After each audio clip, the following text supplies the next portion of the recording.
Պարոն Աբինյան, այսօր մետրոյին ինչ էր տեղի ունեցել, մոլորակներ էր շրջանառում, որ կես ժամ գնացքը կանգնել գնացքներից մեկը արգելակման համակարգի հետ կապված որոշակի խնդիր է արձանագրել եւ այդ գնացքի դանդաղեցման պատճառով 14 րոպե, եթե չեմ սխալվում, ունեցել ենք խնդիր մետրոպոլիտենում, բայց արդեն իսկ գնացքը վերանորոգման է եւ խնդիրը լուծված է։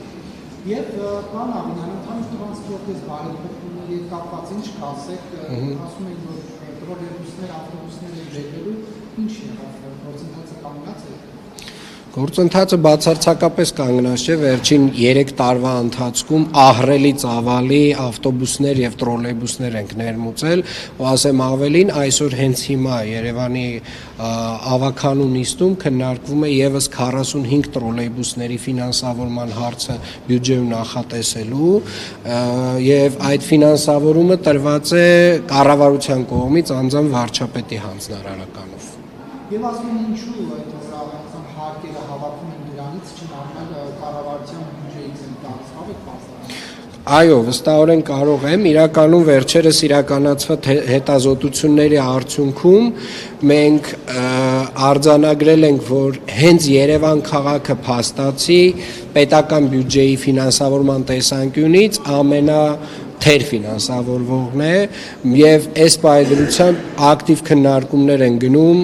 ընդհանուր բոլոր եւ սա միայն Երևանին իհարկե չի վերաբերվում, բայց Երևանին առանձնահատուկ կերպով ֆինանսական առումով Երևանը ինքը իր սեփական եկամուտները վերջին 3 տարիների ընթացքում փաստացի եռապատկել է,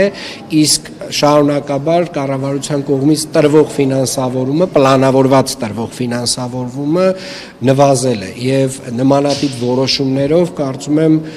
նաեւ որոշակի բալանսավորում է իրականացվում, ինչեւ որ ինստիտուցիոնալ ավարտական լուծումներն ունենալ են։ Եվ պարոն Աբինյան, Երևանի կառավարության համայնքային որքան գումար է ծախսել, կարող եք Երևանի Երևանի համար կարծում եմ մենք ծախսել ենք մոտավորապես թիվը հստակ չեմ կարողանա ասել, բայց մոտավորապես նախորդ տարվա թվերից մի փոքր ավելին գումար եւ երբ որ ամբողջացնենք ամբողջ բացվածքով կտրամադրենք բոլոր լրատվականներին։